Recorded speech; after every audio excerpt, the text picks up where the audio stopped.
Welcome back to another Wrestling with Skeet. That actually worked. Didn't even know I hit the button yet. But today we're getting back into everything from last night because I thought it was, compared to a lot of them, that wasn't that bad of a Friday night, in my opinion. Everything's going to have its dumb moments, but I'd say there was more good moments to make up for the, stupid stuff, at least in my opinion, which apparently doesn't matter very much to many people, but screw them. I don't care. But now it started out with a bang. I'm going in reverse order here because that's where they were recorded on my thing on the DVR. Rampage was on top of the list, so I'll start out with Rampage, which started out with Sammy Guevara defeating Tony Nese in a TNT title defense, which was, I'd say, another great match for Sammy, and they did some good storytelling in there. And my biggest takeaway, though, is it was really good to see what Tony Nese can actually do.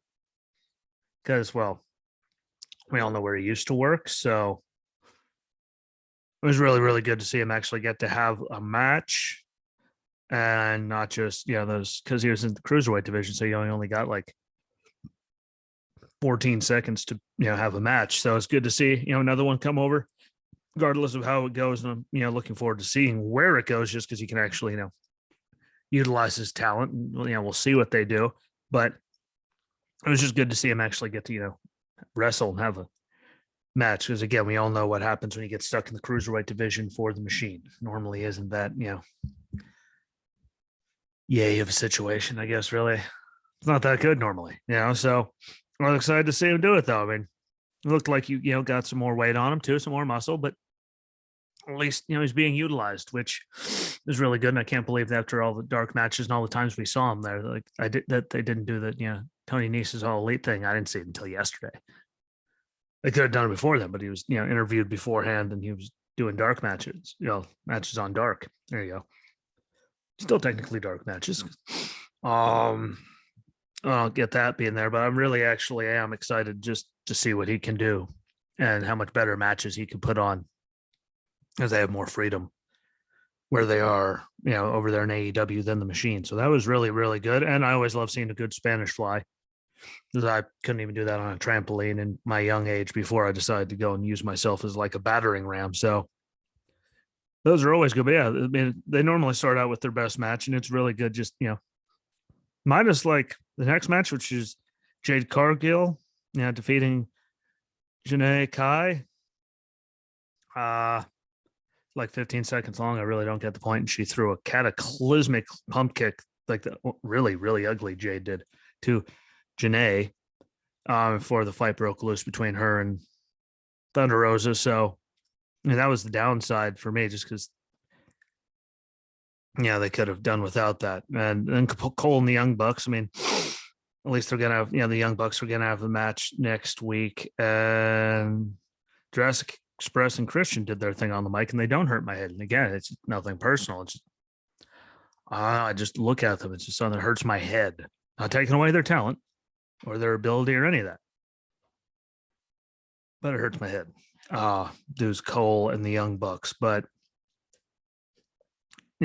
still that segment was better and there was more use to it than the Jade Cargill match, which I think to be the worst moment of, the low point of the whole night, because other people, they're going to have to talk no matter what. Obviously, the wrestling show, people are going to have to talk, cut their promos. Granted, they always seem to cut one like every single show. So that, it does get old, I think is the proper word at some point. But, at least they can do it. I'll give them that. They have the capability to talk. So we're going to have someone talk, at least have someone on there that can run their mouth. And then we get to the main event. Sorry, I can't do as good as Mark Henry. But FTR with Tully Blanchard defeating the Bastard Pack and Penta. Again, it was a great match. Like, I enjoyed the match. Even with, again, FTR in there. It's not their wrestling. I just look at them and it's not my cup of tea. And listen to them, top guys out. Like, stuff like that just hurts my head. I don't know why. Hate me all you want, but it just irritates me to no end. Nothing that they did. just hurts my brain. Yeah, great match packs, striking, like still just amazes me because it's so crisp and good looking. There's very few times you look at it and go, he missed. Like he makes his stuff look really good. Just like Malachi, I mean Black, his strikes are always really good on point. Sammy, Brian, like there's people that always do it, but I bring up Malachi because he spit more mist into Pac's one good eye because he's wearing the patch over the eye that he spit mist into before. FTR gets the victory because of it, all that. It's again a great match. And then after the match, I mean, FTR took the mask off of Penta, which we all know the disrespect in that if you follow any of the Lucha, Libre anything. So that's not over. Let's see if they're going to have them beat them and how they're going to play that one out after that. And we had Malachi attack Pac's good eye. When he pulled his hand away, there was blood on there. So, I mean, let's see how dumb they do it. I mean, after everything that went down, maybe Malachi was just trying to do it properly or better after the way WWE did so many during, COVID with Seth, between Ray and him and, like all that. I don't know. I figured he would have been over it after how ridiculous that all was. I mean, granted, he still does have the, everything over that eye. So he did incorporate it into his character, but, I'll see where they go from it. Because again, the ones in WWE were just like, he gouged his eye out. Like, yeah, right, sure. Like how dumb it was in the machine last year. Yeah, I just want to see how dumb it is. But yeah, I mean, it's still a great match. And they left it open between the eye thing and demasking Penta to see, where they're going to go with it in the future. Just because of the demasking, I don't know if that means they're going to get the AAA titles back. They're going to get all the, I don't know. But overall, it was, one of the better rampages I've seen. I mean, granted, there's, normally just one good match. Maybe it starts it out and then the rest hurts your head. So maybe, because the matches were, decent, except for Jade and Janae. I just want to go Janae. But yeah, besides that, I mean, I overall thought it was actually one of the better ones I've ever seen since I started paying attention and actually had the time to watch it, which I never had before. So that was a good thing. Leading into Friday Night SmackDown, which, there were some low points. There was some stuff that we all knew was going to happen that did happen, but there's still a lot of high points. I mean, Brock on the microphone, good for him. Like we all knew he could. Well, let him go out there and do it. I mean, fans are digging it. I'm sure he's actually having fun going out there and doing it. So that was good. Gets cut off by Sammy, again, we all know what he could do on the mic. And their whole thing that they did between the two of them was great. I mean, Brock was playing it well and got Sammy into, moving his title match to that night. We all knew that, Sammy wasn't going to win regardless of when they had it, but he got him to have it there. So then Brock could have a title, match at day one, which, see what they're going to do after the way it ended. Brock just mauling Sammy and Roman hit him with a quick spear and it being over. If Sammy's going to have something because he got attacked before, I don't know how they're going to do it. I don't think they will put him in the match, but they could just to make it, more interesting because that puts a third person in there, which, again, different dynamic of how they could do everything and all the stuff that can be done. So I'd be okay if they did. I mean, because if they let Sammy wrestle, I mean, we haven't seen him forever, but Sammy actually can wrestle. Sure, not too many people remember just because this whole character for how long he's been doing it. There has been a lot of wrestling, but I mean, if you don't go back and watch his NXT stuff, watch him and Knock. Watch him and Shin. The takeover, I believe, Dallas. Like at Shin's first match, Sammy's goodbye match. Like that was a hell of a match. Like Sammy can go with the best of them if they actually let him. So, I mean, I'm not holding my breath that they're gonna, make it a triple threat or anything after the fact, but we all saw it coming. And it would be nice though if they did, just because Sammy can. They actually let him go out there, have a match, let him actually do what he can. Especially someone like Roman and Brock, people like that are up there in that tier, it could help him out. He can really show what he can do because he's great. Sasha and Shayna, nothing spectacular, but still a competent match with Sasha getting the win. Happy talk. How I feel about Happy Corbin and Madcap Moss. this week, though, they had, their bad jokes and insults were going towards Drew McIntyre and Jeff Hardy. Enter Drew's music with Angela. Corbin sends Madcap up to deal with them. Jeff comes in ring from behind, hits Corbin with a twist of fate. Madcap gets twist of fate, gets a Claymore, and now we get a match next week. It's Jeff against, it was either Corbin or Madcap. I don't remember. I only saw it for a quick second, but I really want to see where they're going with that after Drew, with the whole Adam Pearce is the one that, didn't put him in the Battle Royal last week. See what they do with that, if that finally turns him heel. But him and Jeff stuff going on again, if that are putting them in just a tag team, just to see what they could do and add someone to the thing. Let Drew do some stuff there. I don't know. Anytime Madcap and Corbin get shut up, I'm okay with that. Which I think most people are. It should surprise no one that I'm okay with that. Los Lotharios are still, they're both talented, so we'll see where they go with it. But they defeated the Viking Raiders, not the greatest match I've seen from any party involved.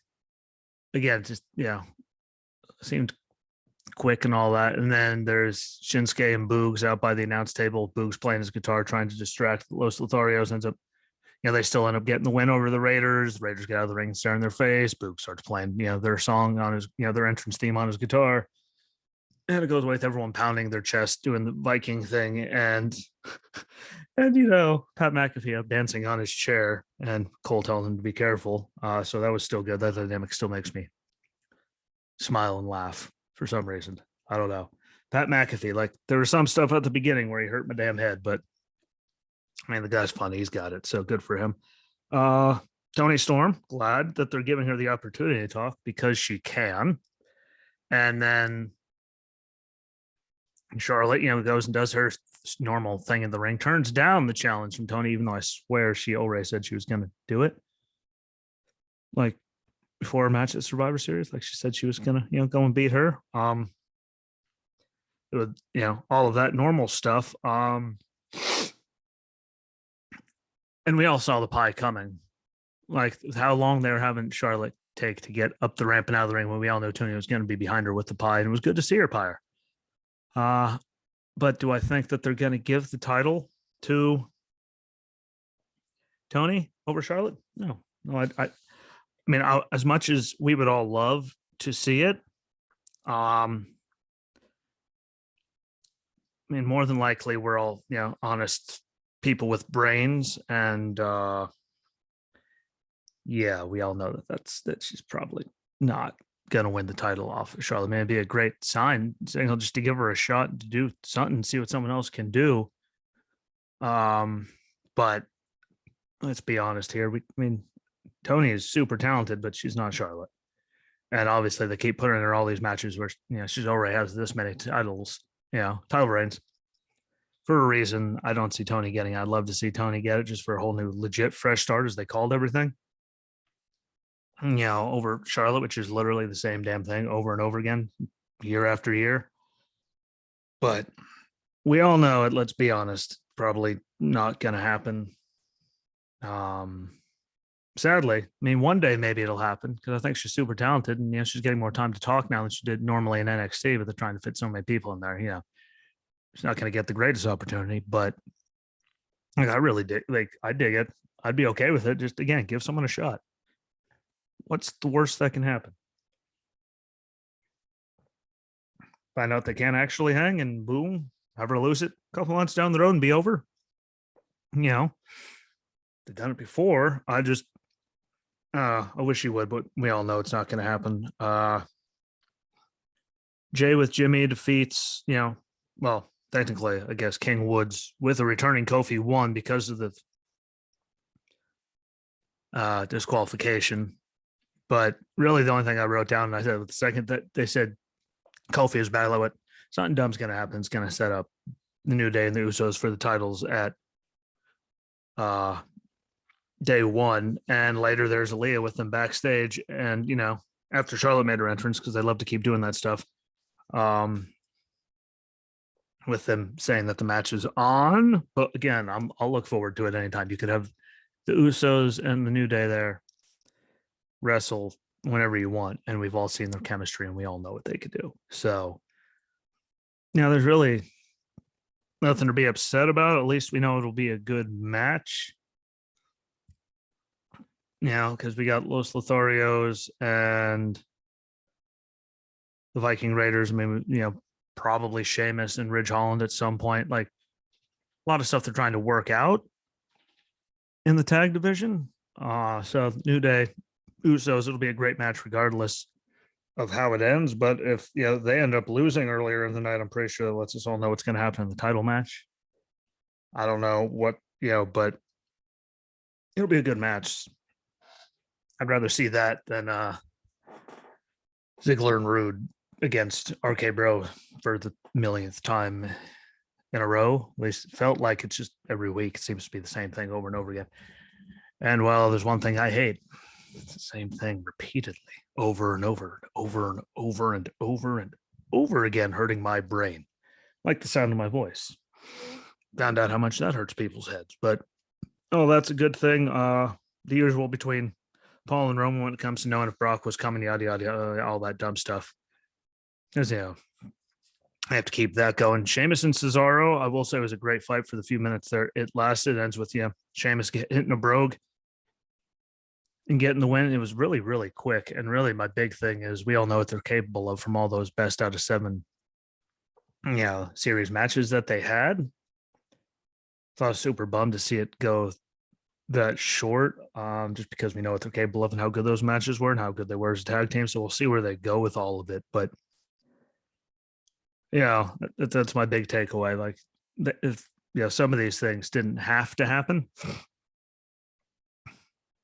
so we could have had them have the match that we all know they're capable of, just seeing thrown together. Like, what, you got about 2 minutes, go.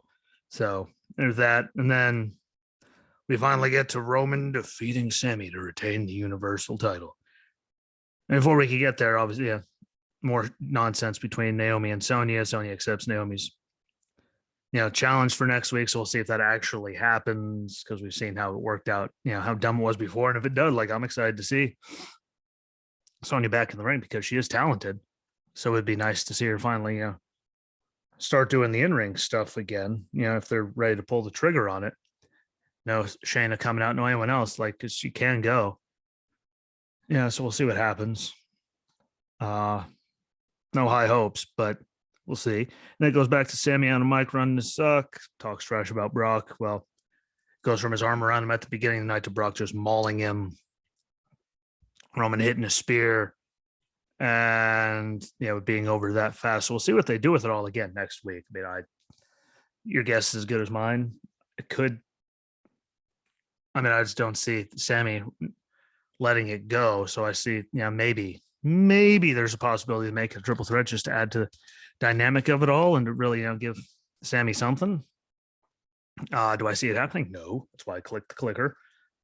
But it's how they're going to do it. Him getting a title shot and then getting mauled like that before it even happened. I'm sure they'll do something. And I just couldn't fathom them not doing something after that. So we'll see. Again, I wouldn't be upset if Sami got added to that and he actually got to be in the main event and show what he can do. Like, actually show what he could do. Like, do I think he would ever walk out with the title? No. But would it be nice to see him actually have the opportunity to actually show what he can physically do in the ring? Yeah, that'd be pretty cool. So wait and see how they do with that. And overall, I say it was a pretty, decent Friday night, right? I mean, if you look at it, the Guevara Nice match was good. And again, we got to see what Tony, Nice can do finally, now that he's back out of the machine. I thought him and Sami had a great match. They extended the story with Bastard Pac and Malachi. The Lucha Bros and FTR, that got extended. Cole and the Bucks run their mouth about Orange and all that. Jurassic Express and Christian got to move their things. The only bad sign really for me was Jade and Janae, which really was just, I think the true low point of the thing. And then we got to realize Brock was still like Brock finally talking. Brock's good on the mic. We all know it. Tony can talk, and she deserves a shot. You know, at least that. I mean, again, we all know she's probably not walking out of there with the title at all because, well, it's her against Charlotte. But would it be nice to see? Yes. Would it be great to see what she could do? Yes. Would it be great to see her get a chance? Yes. And see what they do with Roman and Sammy, and then again, Sheamus and Cesaro just having such a short match was really the bummer, the real bummer, just because what they could do, and we really didn't need to have the Sasha Shayna match. That was the thing because you look at the segments. I mean, Los Lotharios and Viking Raiders thing really, but it didn't make a lot either. But there was still a point behind it. So, damn shame, but it was still, I'd say, actually a pretty not bad night of wrestling all across the board. I mean, we did get to see some good wrestling, got to see some good story extensions, which is really all you can ask for. I mean, I'm not looking for gold by any means, at all in the wrestling world. I mean, you're absolutely crazy if you are, and you're absolutely crazy if you think the stuff's perfect. And it can't get any better because everything it can never get better because you can't attain perfection, as they all say. But overall, I actually enjoyed the shows from them. So what a Friday night for them. One of the best rampages I've seen to me, just because there wasn't a lot of wasted just idiocy, and what the hell was the point of that? And SmackDown was better than it was the week before. Granted, Brock was back, and just Brock talking segments always just make me smile for some reason. But overall, not bad. Again, we'll see where they go with it all. I will give a fair warning tomorrow. Don't miss out. It will be the preview show for War Games, so you can hear my feelings on all that. Might even get Justin and Dan in there, just one of them, so they could talk it out with me, and we can get everyone's feelings. And even if I don't, I will be there to talk about it all because I'm looking forward to it, just with the talent they have in there. And again, it's Gargano's first ever War Games match, which is just mesmerizing to think of, but it's true. Weird as that sounds. And Kaylee Ray finally gets to be in there. We get to see Dakota Kai. I mean, there's a lot of good stuff that can happen there. Champion War Games, like DIY and War Games together, like might not be DIY anymore, but we all know what they could do together. So we'll be here tomorrow to talk about all of that. So enjoy your Saturday. Don't forget to like, share, comment, and repeat on all the videos or all the audios wherever you see them. Share them out. It gets more eyes and ears on everything. Videos are on YouTube and Rumble. Please, feel free to share them all out. It helps immensely to get more eyes and ears on this, to keep it going. If you like what I do and you're doing it, only takes a couple seconds to help me out. So I appreciate that. Enjoy the rest of your Saturday. Be good to each other. Comment. That's the second most important. Let me know what you think. And be good to each other. I'll be back tomorrow at some point for the pre-show. And like always, be good to each other. Be nice to one another. Enjoy your weekend. And till tomorrow, my friends. Peace.